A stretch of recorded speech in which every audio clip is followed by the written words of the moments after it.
It's about time to start the Northwest Indiana Wrestling Action Program here on WVLP. We're at 103.1 FM in Valparaiso, Indiana, and you can also listen on WVLP.org. And I'm really excited because we are visited tonight by Moxie Molly. Hello. And we're going to talk wrestling and good fun stuff like that. Good, wholesome entertainment. Yes. All right, so Mostly Metal is done. And here comes the Northwest Indiana Wrestling Action Program. Your insubordination will not be tolerated.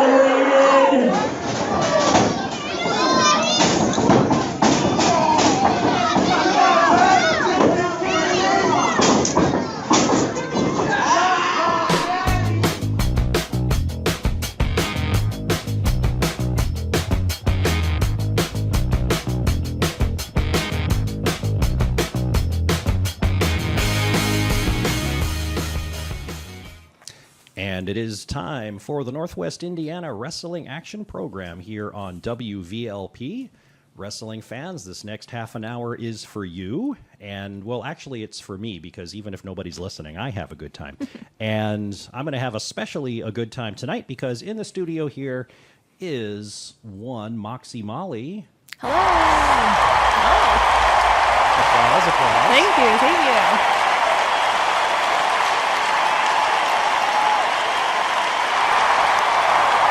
Okay, that was lasting longer than I thought it was, so I just cut it off. I've never had such an applause. That's good. Well, we can make a little sound clip for you, and you can put it in your iPod or your whatever you listen to music to on, and just carry it with you at all times. So, wonderful. There we go. So thank you very much for coming in. We're going to talk about what you've been doing in the wrestling arena for a while and different promotions. I know I've seen you with ARW Pro. Mm-hmm. And you can talk about other places you've been. I would, just to start, like to give a quick rundown of a couple of shows I saw this weekend, just to keep everybody up to speed. And one of them, it sounds like you're familiar with some of the folks there. Mm-hmm. And that was ACW. So they did a show this past Friday night, and it was at... oh boy, now I'm drawing Lincoln. a blank. Thank you. Mm-hmm. Lincoln Elementary School down in Roselawn is a little fundraiser for the school, and it's always I've seen a couple of shows there, and it's a good time because Jimmy Holmes, who helps run that or does run that, I believe he's actually a teacher there, mm-hmm. And so the place is full of screaming kids. Which can be good or bad, but it's very entertaining. It gives a slightly different dynamic to the show. But it was the kind of the opening show for the ACW wrestling season. They hadn't been active for a while.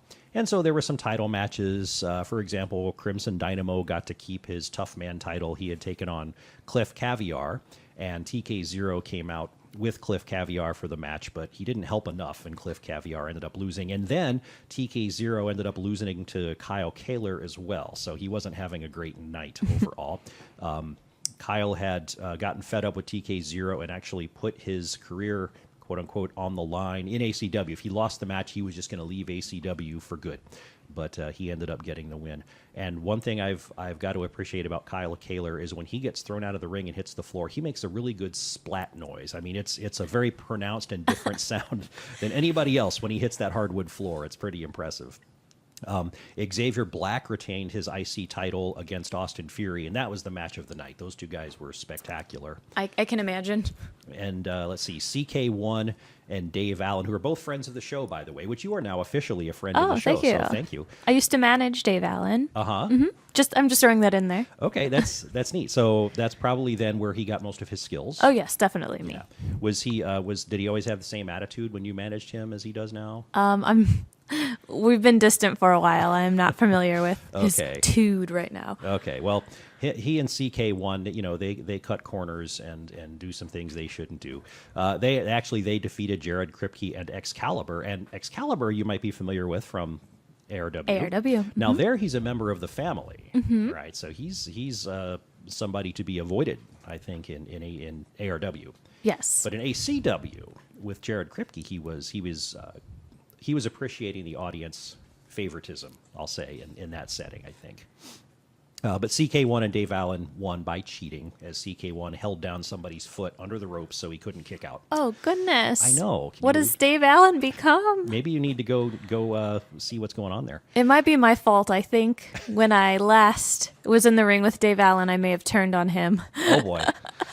So you're a bad influence then. That's shocking. And Drex Odell, also a friend of the show, he retained his heavyweight championship over Rockstar Johnny Nye, who is also a friend of the show. So it's almost like ACW is my adopted. I'm going to start keeping track of whether it's ARW or ACW that I've had more visitors from. Right now, it's a pretty tight race, but I think ACW is winning. And then Jimmy Holmes beat Sadistic Slade in a very strange Battle of the Teachers kind of match that involved rubber things from the school swimming pool and a shopping cart, and it was just weird. But he won, and all the little kids were screaming for him, and it made them happy. So that was the whole point. It's making those kids happy. And then yesterday in Crown Point, it was a Saturday afternoon show because a lot of the performers were on their way to Evolve in Chicago in the evening.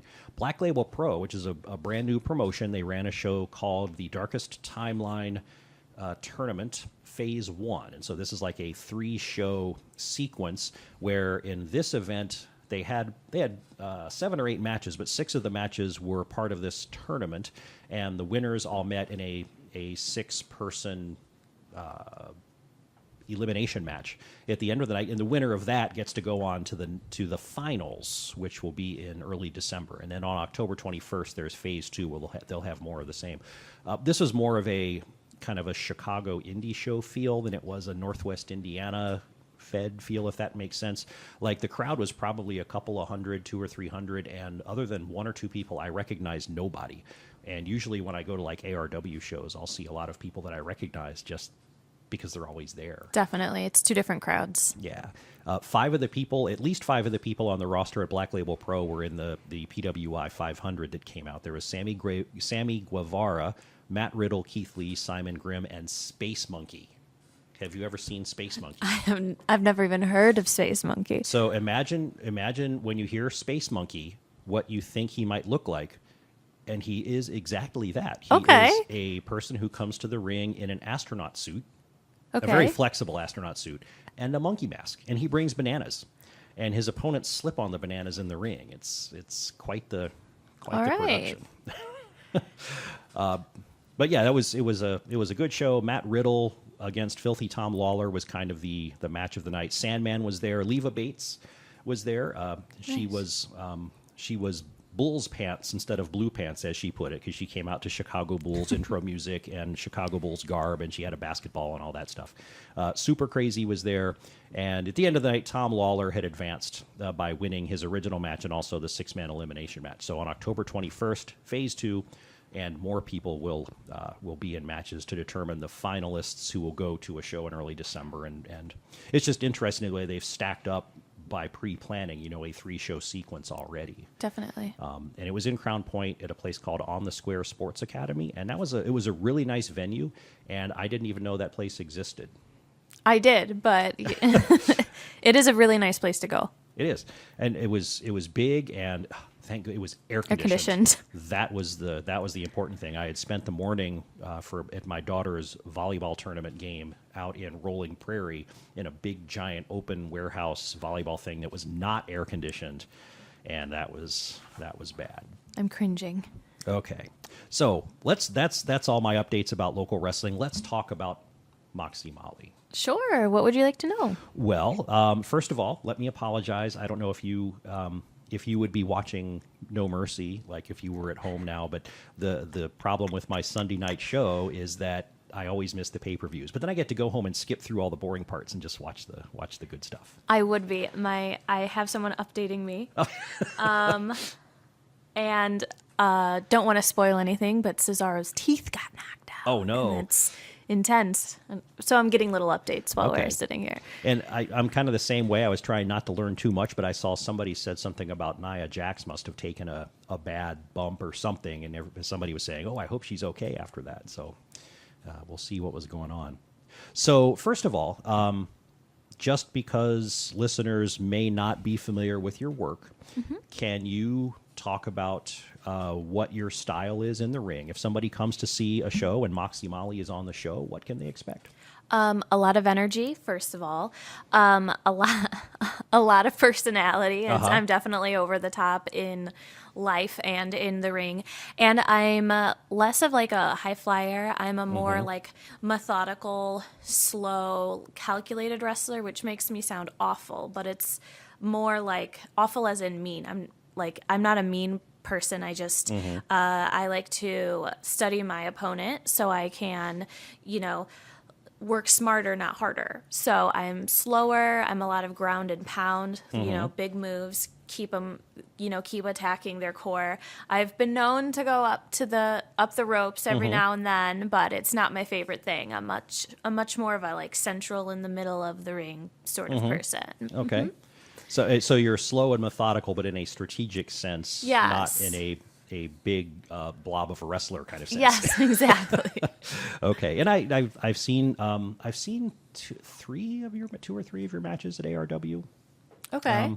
And yeah, I that seems to hit the nail right on the head. Now, in terms of you have a wrestling style, and you also kind of have a visual style. And I'll see if the way I kind of picture Moxie Molly is with the outfit that you wear and kind of the presentation you have. I imagine the kind of wholesome drawing of a woman on the nose cone of a 1950s Happy Days kind of fighter jet. Yes, exactly. Does that make sense? Originally, I was modeled after Rosie the Riveter, which is the woman with the flexed arm and the red bandana and the denim. And they do call me the pinup princess. So it's more because like I have that kind of shape, and it's why the gimmick, so you might say, is so naturally me. I was born with a vintage sort of look, and I just run with it, and that's who I am. I'm a vintage person. I drive a Beetle. Like I like all the old stuff. I like making old things new again, which along with my wrestling style, I actually study a lot of the older female wrestlers. I love to watch Alundra Blaze. I've really been getting into watching Medusa. Like I like to study them, and I see a lot of stuff they did, like being reinvented by the women's revolution now. Okay, good. So I'm glad I was kind of right. Yeah. Or perfectly right. I'm glad that I'm portraying exactly what I intend. And before we went on the air, you were mentioning that you have experience in theater and Shakespeare. And how much do you see yourself drawing on your experiences in that realm to bring them over into the wrestling realm? Oh, they are most definitely hand in hand. Either way, be it an actress or a wrestler, initially what you're doing is working a crowd. You want to attract people. You want to have butts and seats. You want to sell tickets, whether it be tickets to a stage or tickets to a ring. So they go hand in hand. Many times I wouldn't say I'm acting in the ring, but I'm definitely like, being possessed, so to say, of like this extra person who is me, and I'm bigger than life. So it's the same. It's exactly the same thing, except in theater, I wish there would be a little bit more stage battle for women, and there isn't. So it's like a stage battle for women. It's cool. Well, then you have a career as a playwright in front of you, because then you can go back and having knowledge of both areas, you can bring it back and you can write stuff. That's interesting. We were talking about ACW, and that's where I got my start. In Maverick Cage, he helped create ACW, but he also shoots films, and I help him write films as well. Oh, nice. So, I definitely use, like you said, the writing as well. So we write films together, and we shoot films, and we wrestle, and yeah. Great. Is there any films that we would have heard of? Well, before I knew Maverick Cage, he came out with Fields of the Damned, and it has like over, I think like 500,000 views or something on YouTube. It's like a big deal with like underground independent film people. It's like a zombie movie. Ooh. Yeah, it's not like a zombie movie. It is a zombie movie. What's it called? Fields of the Damned. And right now he is creating the sequel, Fields of the Damned Retribution.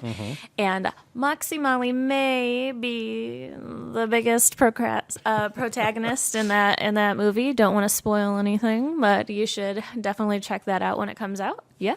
I'm glad you said that's on YouTube, and I've written down the title because apart from wrestling, horror movies are like my bag. Yeah, there you go.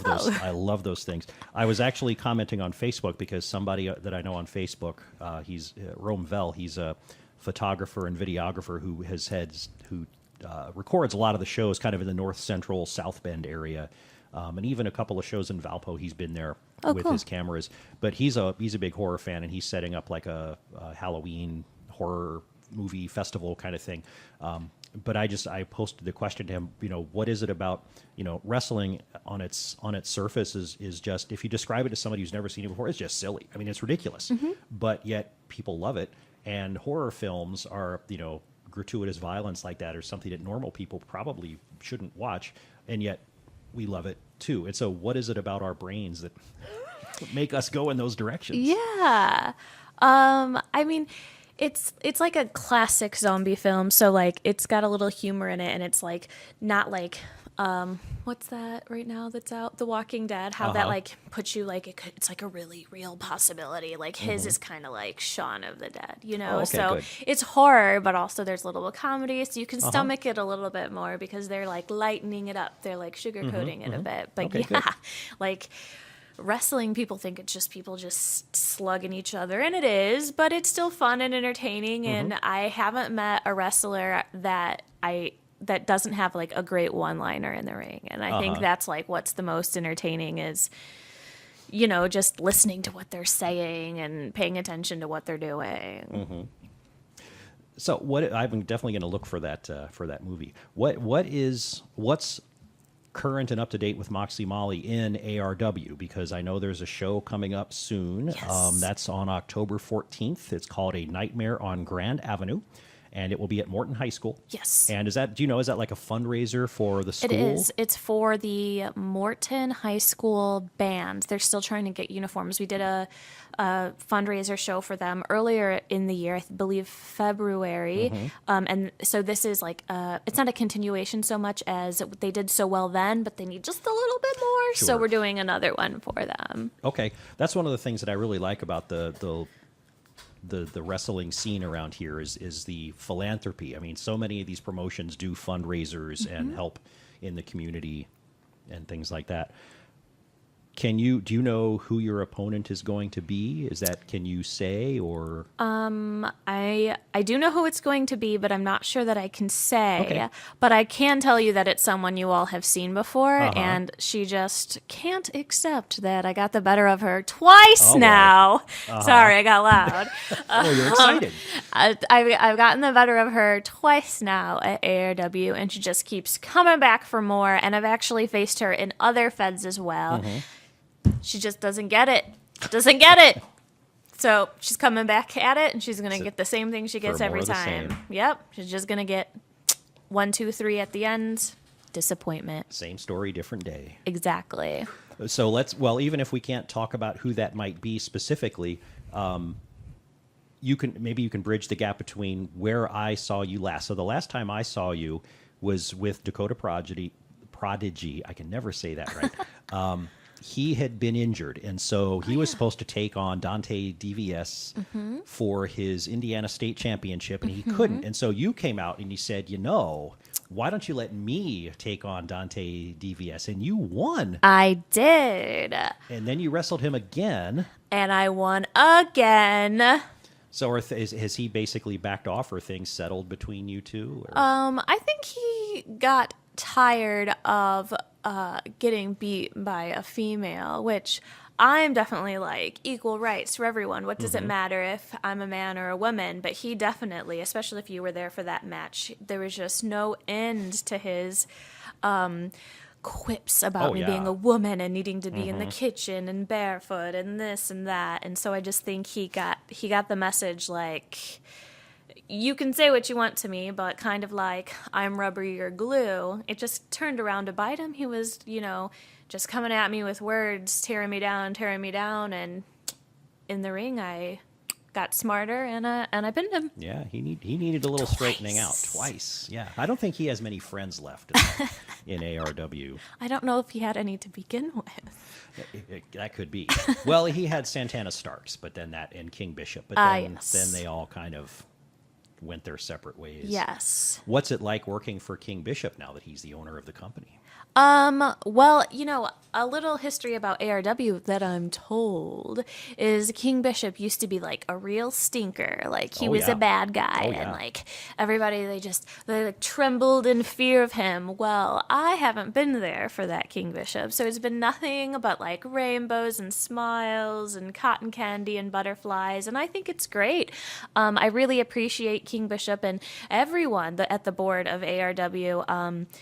They haven't always had women, and if they did have women here or there, it wasn't like with great success. And so they gave me a chance, and I'm showing them like, I can do it. We can do it. Like Rosie the Riveter, like you got to just give us a chance. And so I super appreciate them. And like, although I heard he's been a bad guy, he's never been terrible to me.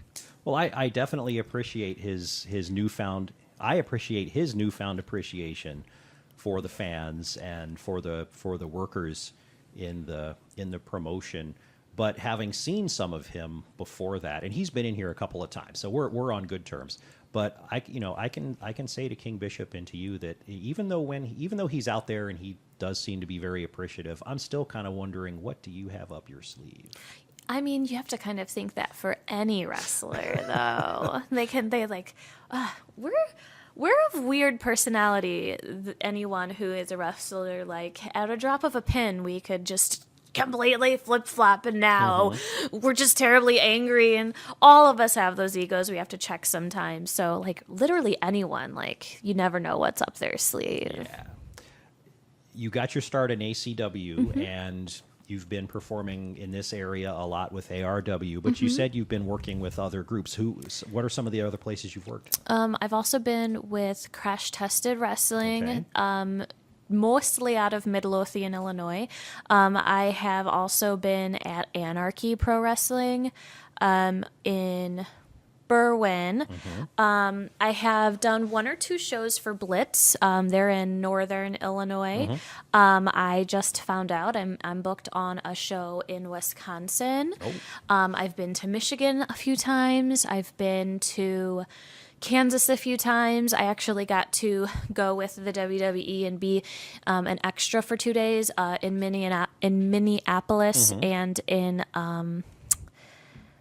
Green Bay. Oh, okay. That might be the extent of everywhere I've been to actually wrestle. So the farthest you've gone is probably Kansas, and I drove it. Oh, goodness gracious. I was seeing updates on Facebook for the last day or so from Adam Bueller, who is on his way to Colorado for a tournament out there, a deathmatch tournament. And so he was giving updates about how boring the drive was going through Kansas. Have you ever been in a deathmatch? No. Have you ever wanted to be in a deathmatch? No? Okay. There could be a good movie in that, though. No, thank you. Cross that gap between Fields of the Damned and wrestling in a... Maybe we are crossing it. There's a sequel coming. You don't know. And so how long have you been doing this? Wrestling? Yeah. I started training in 2013. Okay. Maybe it's 2012. I started training right before Thanksgiving. I trained for about 6 months and then broke my foot in 4 places. Ouch. So I was out for 2 months and then off my foot before I could really get back in the ring for another 2 weeks. Then I trained for 6 weeks, had my first match. So right before I had been training for a year, I had my first match, and I've just been, in and out since then, just taking bookings when I can. How do you foresee this? Are you going to keep this up as long as you physically can? Yes and no. No? I wish I could keep doing it forever, but a little secret some people don't know. I'm going to be 30 in like less than 3 weeks. And so I recently did get married. So sooner or later, we're going to have to settle down and have children. But until then, I will be wrestling. Hopefully, I'll come back afterwards, too. That would be good. So I remember when I could say I was almost 30. It's not that old, but when you're a woman, like you just got to get the kids in there somewhere before you get too old. So when you got married, were you doing this before you got married? So was your husband already on board with the whole wrestling thing before marriage? My husband I'm assuming he supports you fully in all this. What does he think about it? He's actually a wrestler as well. Okay. We met through wrestling. Most people, when they know that, they're like, oh, how'd he talk you into it? And I started training way before he even did. So, like, I was in wrestling probably a good 6 or 7 months before he was. We didn't even start together. He started down at ACW in DeMont. I was in Maryville at Fire Pro Wrestling. Those two feds ended up, like, having a bit of a cross promotion, and that's how we met. And I absolutely despised him. And then, you know, as the story usually goes, you despise someone, and with much persistence, they win you over. And then we got married, and for our wedding shower, our cake was a ring. We got bobbleheads that looked like ourselves in our wrestling gear. Our guest book was like a wrestling belt, and like everyone got to sign it with metallic pens. So I would say yes, he definitely supports me in it. And yeah, he supports me in it. He's definitely on board. I think he's actually talked me into, you know, we all get those down moments where like, is it worth it? And he, you know, keeps me in it to win it. Like, yeah, Good. You've worked this hard for it. You need to keep going. So, yeah. Nice. The closest I got to that was at my wedding reception. I convinced my wife that we would enter to "Thus Spake Zarathustra," the Ric Flair entrance music, when we walked into the reception hall. We walked into Stone Cold, so like The breaking glass. Yes, And everything. yes, that's exactly what it was. I bet that was a very interesting reception. You mentioned Alundra Blaze as somebody you watched. Do you have any other influences? As far as like gimmick and character go, I don't think, and you know, maybe I'm just a green kid and I don't know anything about wrestling. I don't think there's anyone better than the Undertaker when it comes to gimmick. And like, oh my goodness, he's my favorite. I could go on and on. I could talk to you days about Undertaker, but I love him. I wasn't really into women's wrestling, like, you know, way back when, you know, in the early or any of the 90s. So I didn't really care for any of the women, but I liked The Rock. But one I super like right now, and everyone always gives me guff for this, but I love watching Sheamus. Like, he's got character, he's got gimmick, he's always keeping it fresh for his size. He's like so agile and quick, and I mean, if I could be like him, I really would. I also love, and there's no connection, I really love Becky Lynch right now as well. We were in the Mae Young Classic. I really like the Kyrie. I think she's the one that ended up winning, the Japanese girl, Kyrie. But yeah, those are like, well, I wouldn't say Kyrie is an influence, but one of my biggest mentors, I don't know if you've heard of someone, Melanie Cruz. She's like one of my favorite people as a person and a wrestler. So I've learned a lot from her on the road as well. Okay. What is your favorite move to do on somebody else? Oh, that's a good question. It would be hard to say, but I really love doing the bulldog out of the corner. And just like for like a split second, I'm flying, but I'm also like annihilating someone once I hit the ground. And I really like, I've just recently been able to start to showcase it and show it off, the sidewalk slam. And like I can, a lot of people look at me and they don't see a lot of strength, but like I'm a pretty strong chick. And so in my last match with Renee Van Peebles, I kept her there and I suspended her there for a second, and I was even able to lift her up to like make an even bigger impact to like slam her down. So I like both of those that make me feel like majestic and powerful, and I don't think there's any better thing for a woman to feel but majestic and powerful. Sure.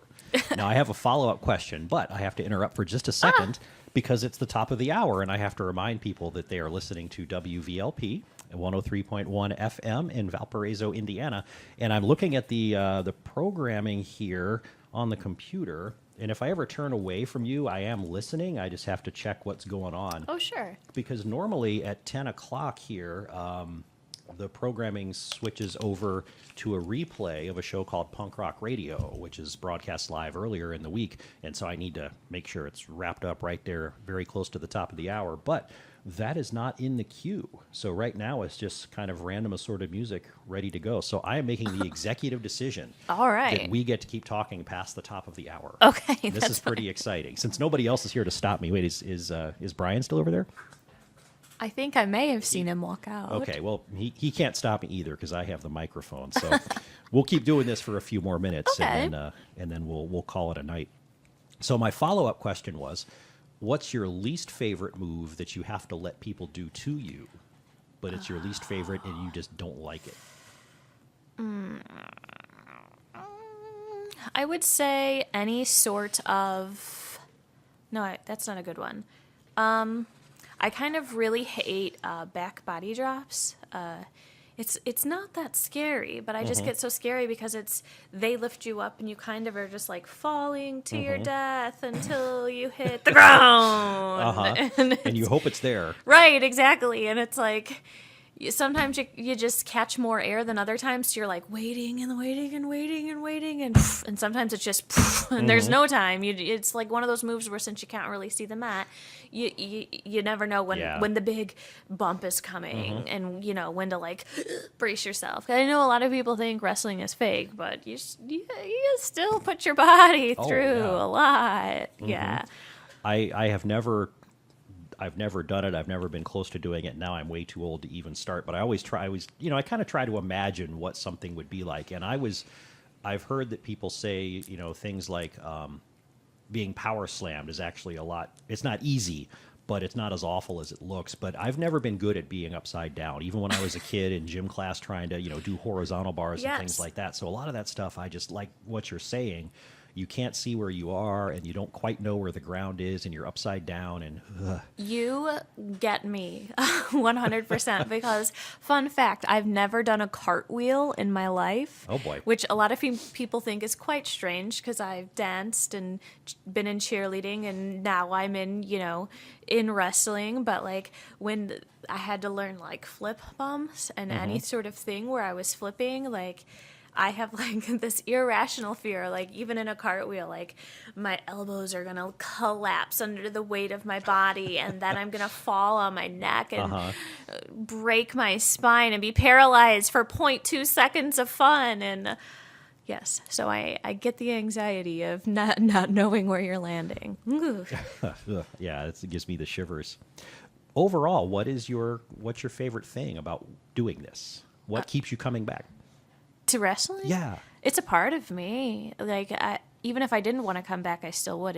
It's kind of like a bad habit, but I think it's a great habit. There's a lot of things that people don't celebrate about wrestling that are amazing. Like, look at the people. What's the pay-per-view right now? No Mercy. No Mercy. There we go. Look at those people. They're all like not just amazing athletes, they're all physically fit. They're like the cream of the crop of human beings. Like, I don't think there's a better thing for your child to watch. Like, you're going to teach them that if you work really hard and, you eat well, you're going to stay in top physical shape.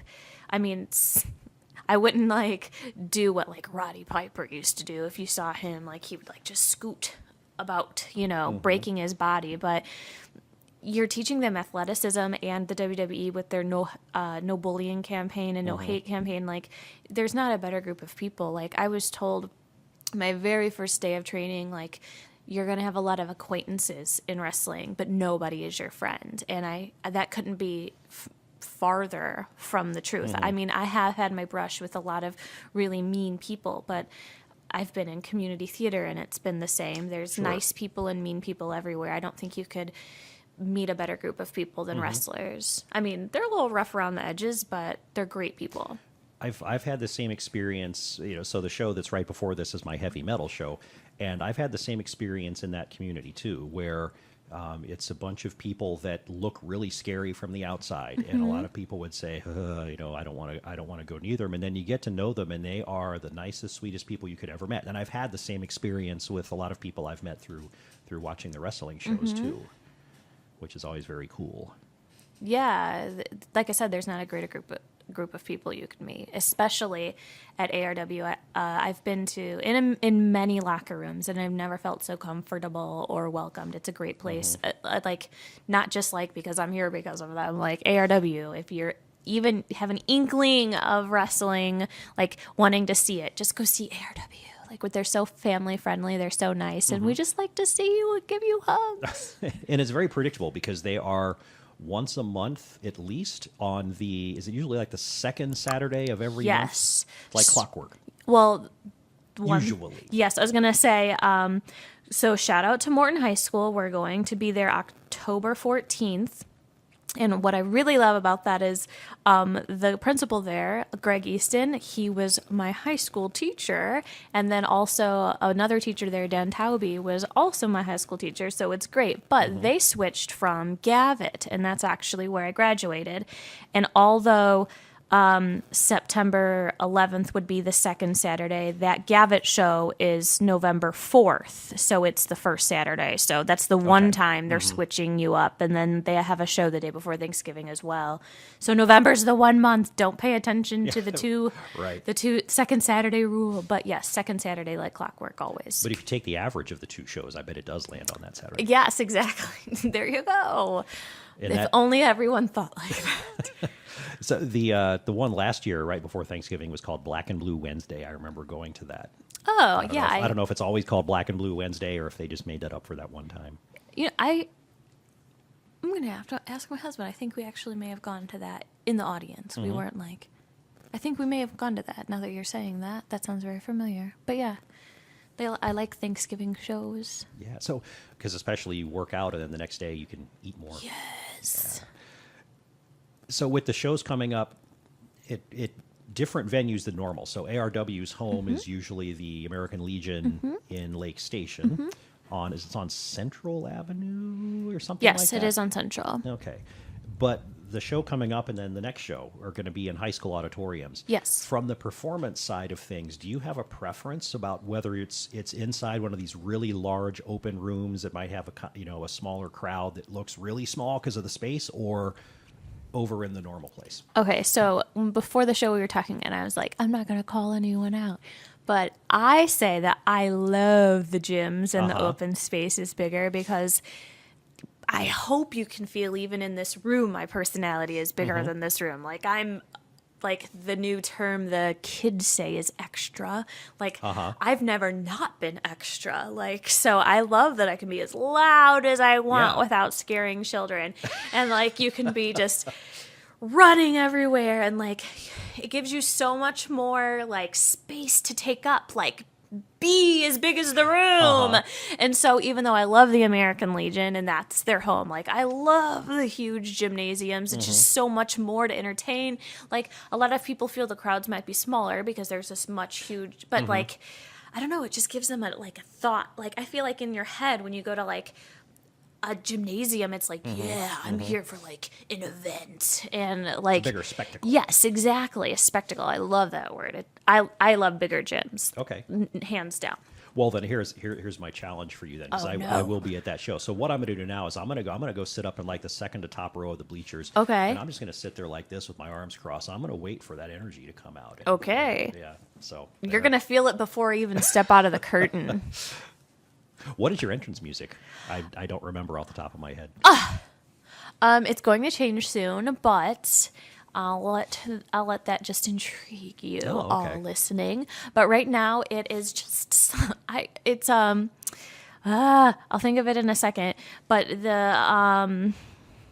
It is a club remix version by the Combustibles, and why can't I think of it? It's like an old 1920s big band song. Okay. That's perfect. That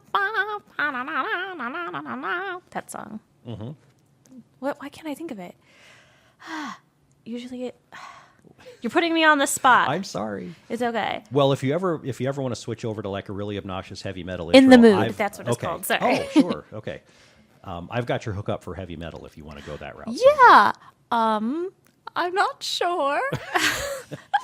When Moxie Molly explores that dark side and you start coming out with like, black eyeliner under your eyes and things like that, just let me know and I'll get you set up. Yeah.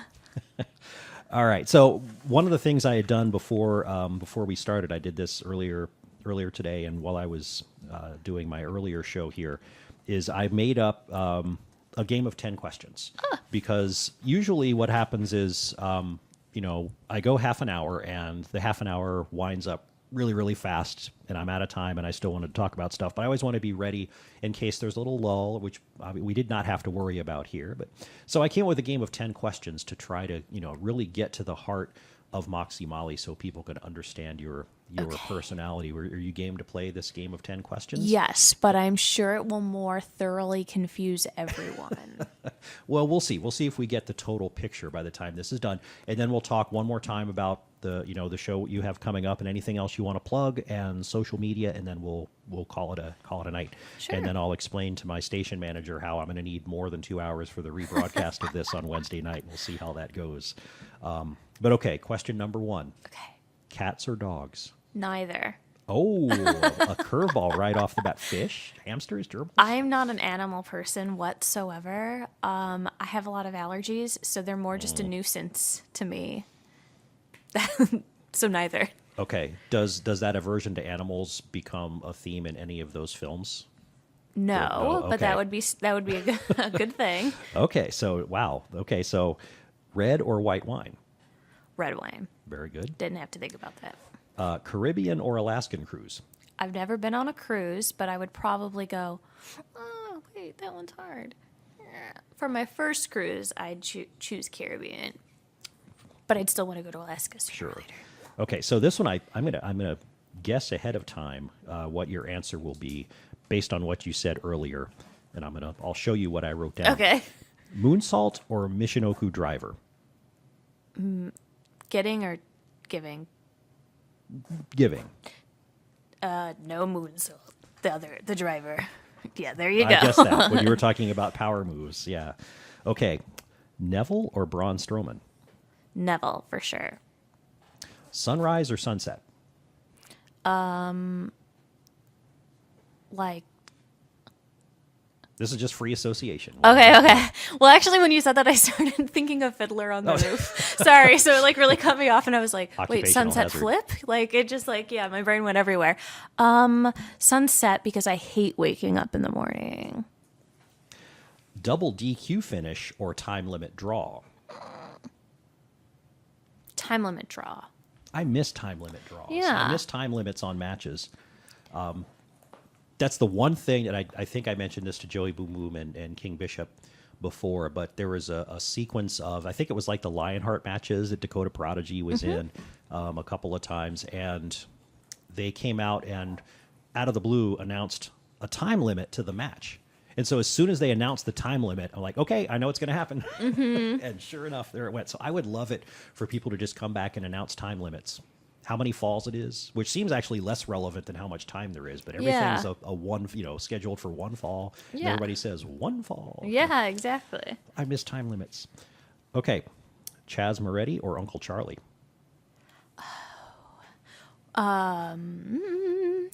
Okay, just because you said it, I don't know if you know, me and Chaz, he's just a teddy bear at heart, and it's his birthday, September 27th, and so at the last show, I brought him a pie, and it ended up in his face, so just for that, Chaz Moretti. He's a good sport, it sounds like. No, he No? did not. He didn't like it? He did not like it. He wasn't wearing his purple sparkly jacket, was he? No, but he was wearing his really fancy black one. And he Oh, was boy. like, my dry cleaning. And I was like, send it to my people. And he did not find it funny. Okay, last two questions. Mm-hmm. Cheesecake or chocolate fondue? Can I dip the cheesecake in the fondue? Oh, that's a good question. No. No, it's one or the other. Well, then, This is not a valid psychological test if I allow mixing. cheesecake. Okay. And the most important one, Star Wars or Star Trek? Oh, Star Wars for sure. That should have been, the first question. That was the most Funny. definitively answered of any of these. Funny question. I have a Yoda in every room of my home. Uh-huh. That's the end of the story. My beetle is green, and his name is Yoda. Oh, boy. Every vehicle I've ever owned has had a Star Wars themed name, so definitely Star Wars. I'm wearing Ariel Little Mermaid leggings, and I was choosing between the Ariel leggings or the Darth Vader sweatshirt to come here tonight. So Star Wars. Okay. Is it good that J.J. Abrams is going to be directing the new movie? Yes, it is good. I love most things by J.J. Abrams. So yeah. Me too. I've liked most of his stuff. Well, so my conclusion based on those 10 questions is I have no idea. So I told you it Yep. would confuse you more. there we go. That's the end of the psychology portion of this show. Okay, so wrapping up one more time, October 14th, Morton High School. Hammond, Indiana. Bell time 7:30. Tickets are $10.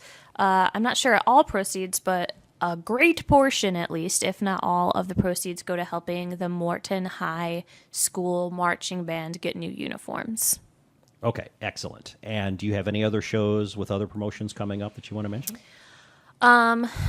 Well, October is a very busy month for me because it is my anniversary as well as my birthday as well as Oh, wow. Halloween. How could we forget that? So in October, no, I just have ARW, but in November, I have 2 shows with ARW and I have the show with GLCW in Wisconsin. Okay, that'll be busy. Mm-hmm. Let's hope the weather holds and that it's Yes, not, please not don't have to snowing hear already. Ugh. Okay, keep your fingers crossed. Yes. And if people are interested in keeping up with Moxie Molly's goings on in the wrestling world, is there social media, Twitter, Facebook, anything like that? All of the above. So you can look for updates. It's still under construction, but www.moxiemolly.com. That's MOXIEMOLLIE. Facebook at Moxie Molly. Instagram is the Moxie Molly, THEE Moxie Molly, and the same thing for Twitter is THEE Moxie Molly, MOXIEMOLLIE. Okay, great. Thank you so much for coming in. This has been a lot of fun. No problem. Thank you so much. I had a great time. And I will look forward to the show on October 14th. And now, at the end of this, I am going to say once again that this is 103.1 FM, WVLP in Valparaiso. Hopefully you've been listening there, or WVLP.org, because if not, I have no idea how you were getting the signal. And now I'm going to see if I can smoothly pretend like I know what I'm doing and turn this over to the regular WVLP programming now that we've stolen an extra 20 minutes of it. Yeah. Ha ha ha.